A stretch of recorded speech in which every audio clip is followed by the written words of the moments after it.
Hey pregnant moms, this is Dr. Burke-Galloway, author of the Smart Mother's Guide to a Better Pregnancy, blogger, and OBGYN physician. So I want to talk about a situation that may happen to you and give you a heads up in terms of what to do. So let's say your doctor or your midwife sends you to have an ultrasound for any reason.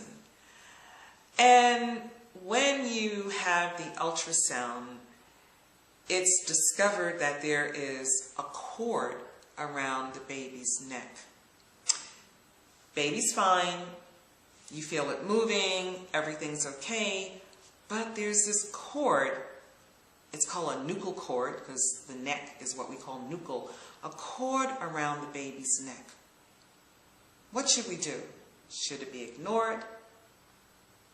Well, here's what I've done with my patients, because a nuchal cord is something that you really can't ignore.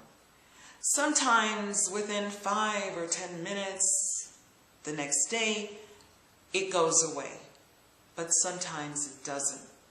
So, if you have an ultrasound and they find out that there's a cord wrapped around the baby's neck, what you should do is, number one, pay very close attention and make sure that you feel the baby move. Now some, patients will ask, well, is there something that they can do to make the cord go away?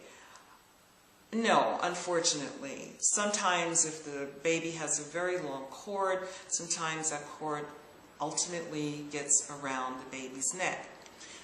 Many times it doesn't remain there, but you don't know if it's going to remain around the neck or not. So here's what should happen.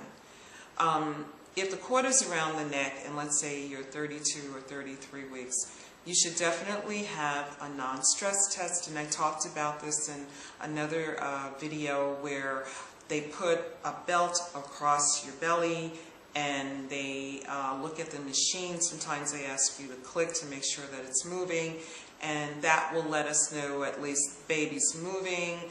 They look at the tracing, the pattern of the heart rate. It seems to be okay. Baby's okay, even though this cord is wrapped around its neck.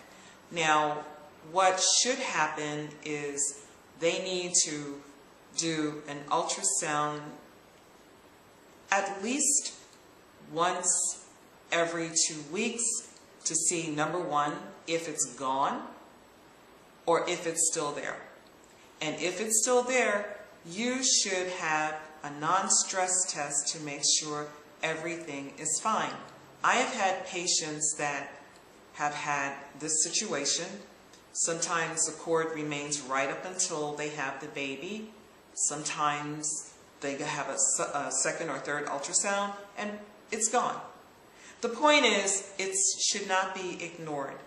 If it's a nuchal cord, it should definitely be addressed either by a non-stress test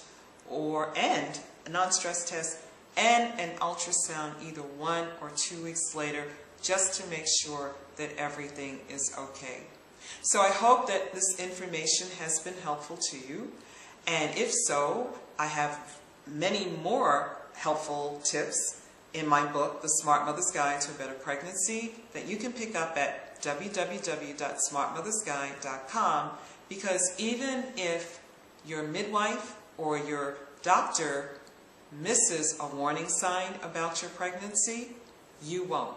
Until the next time, this is Dr. Burke-Galloway reminding you that a healthy pregnancy doesn't just happen. It really takes a smart mom who knows what to do.